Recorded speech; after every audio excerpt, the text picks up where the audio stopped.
seja, eu dou tanto, Senhor, eu vou fazer um voto contigo, eu vou entregar este valor aqui para que o Senhor me abençoe.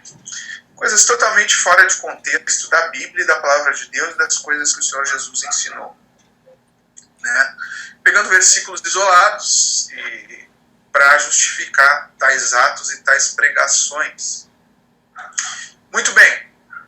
Vamos, antes de começar, compreender e entender a questão do dízimo. O dízimo era a 10ª parte, né, no Antigo Testamento. A 10ª parte, a fração 10ª daquilo que a pessoa, ou seja, o judeu, produzia.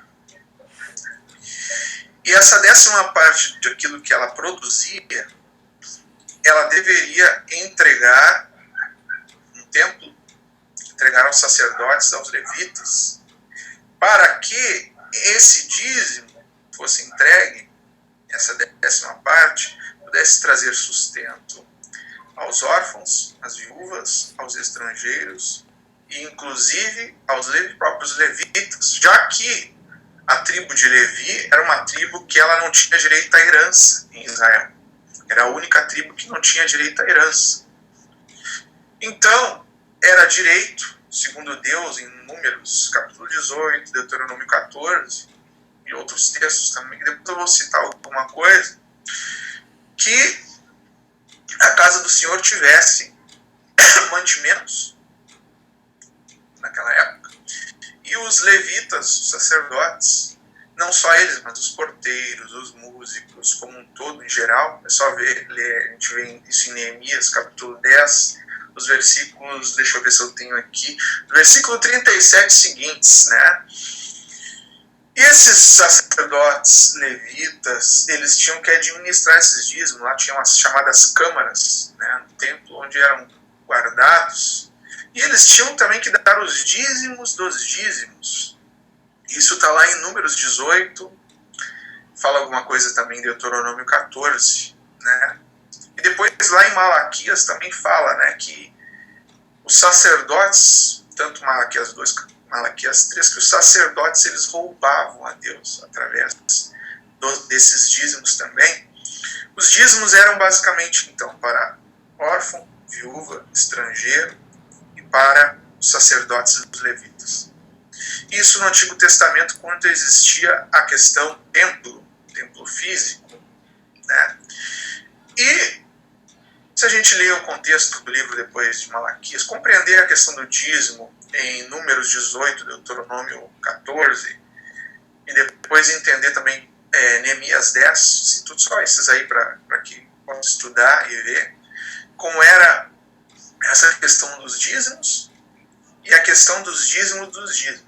E na verdade o dízimo era produção, não era dinheiro. Lá em Deuteronômio 14 fala que se a quantidade que a pessoa tem para entregar de dízimo for tamanha que ela não puder transportar, que ela poderia vender aquilo. E com esse dinheiro ela poderia ir no lugar onde o Senhor o mostrasse e lá poderia fazer o que quisesse com esse dinheiro. Então Jesus, depois em Mateus 23 fala, né, das ervas medicinais, lembra, cominho, hortelã, que os fariseus dizimavam, mas que eles omitiam outras coisas, como misericórdia e outras coisas. Então, a gente vê que ali que os dízimos era totalmente, era produção, eram mantimentos, né? Então, paz, Paulo Cury está me escrevendo aqui no Skype, Deus abençoe. Então, meus queridos, então para a gente entender essa questão do dízimo, basicamente era isso. Quando Deus fala em Malaquias 3:10, roubará o homem a Deus, ele está falando para os sacerdotes que roubavam, eles não entregavam o dízimo dos dízimos que eles recebiam. Eles não acudiam o órfão, a viúva e o estrangeiro. Ou seja, eles desviavam o que eles recebiam no templo. Eles desviavam. E a única tribo que poderia recolher os dízimos era a tribo de Levi. Nenhuma outra tribo. Nenhuma outra. Né? Nenhuma outra tribo poderia recolher o dízimo a não ser a tribo de Levi.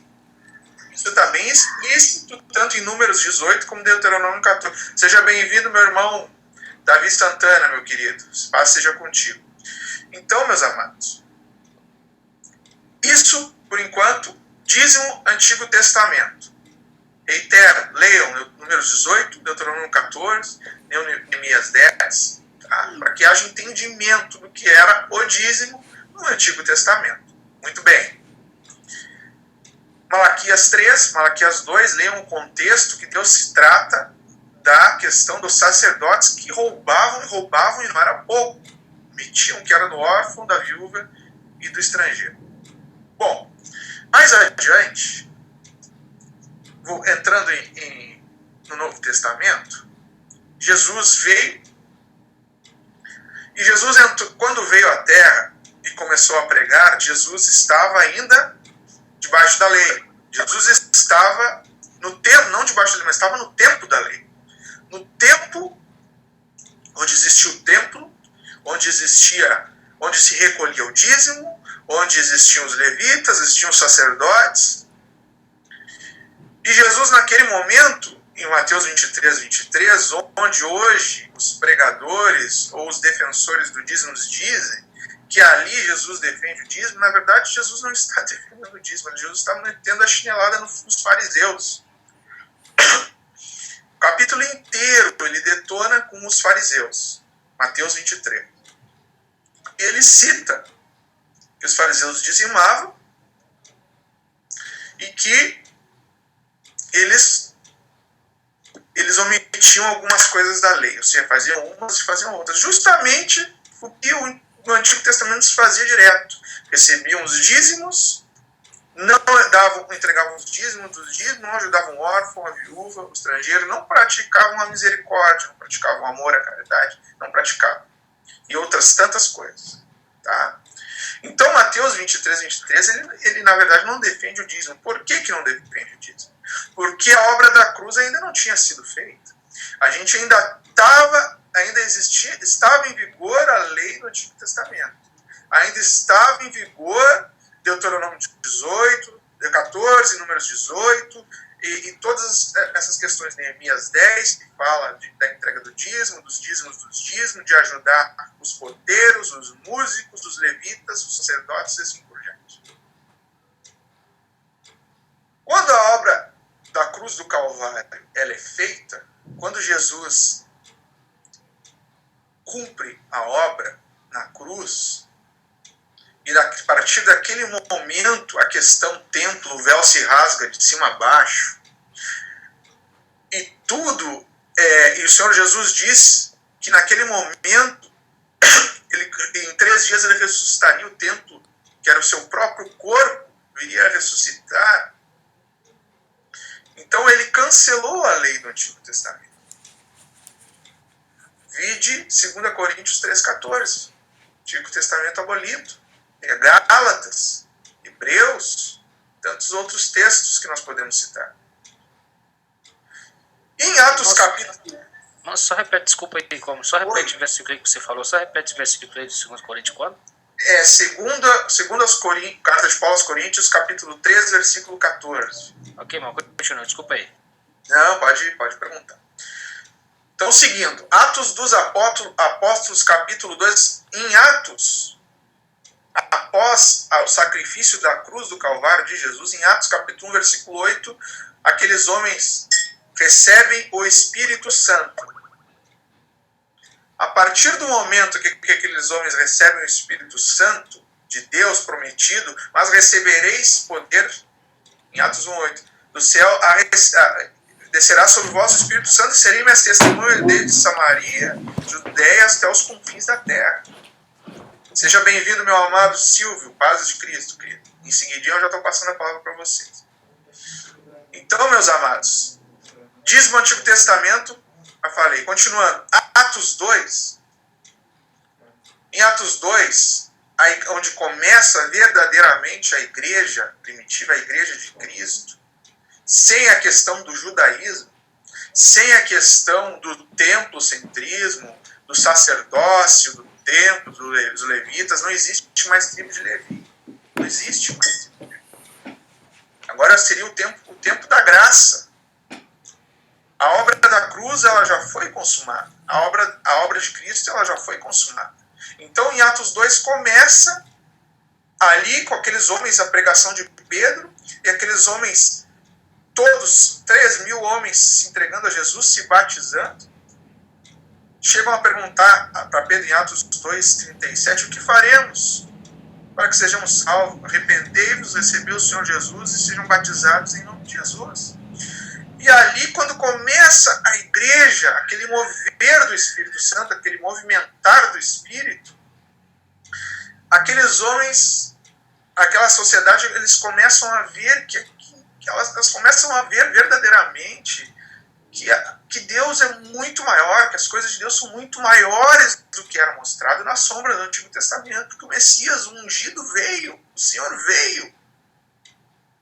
Então nós poderíamos mais ficar debaixo de lei, de dízimo e coisas. Tanto é que a igreja primitiva não entregava dízimos. Eles entregavam, em Atos 2, capítulo 2, eles entregavam suas propriedades, suas coisas aos pés dos apóstolos no início. Eles chegavam a entregar tudo. E tudo era em comum. Eles viviam numa sociedade onde tudo era comum. Aqueles que tinham mais, eles repartiam os que tinham menos. E assim era. Assim era no princípio. E já vou encerrar e passar para os irmãos, para eu não me esquecer de mais nada aqui. Alguns defendem que hoje não tem mais nem oferta, o que não é verdade.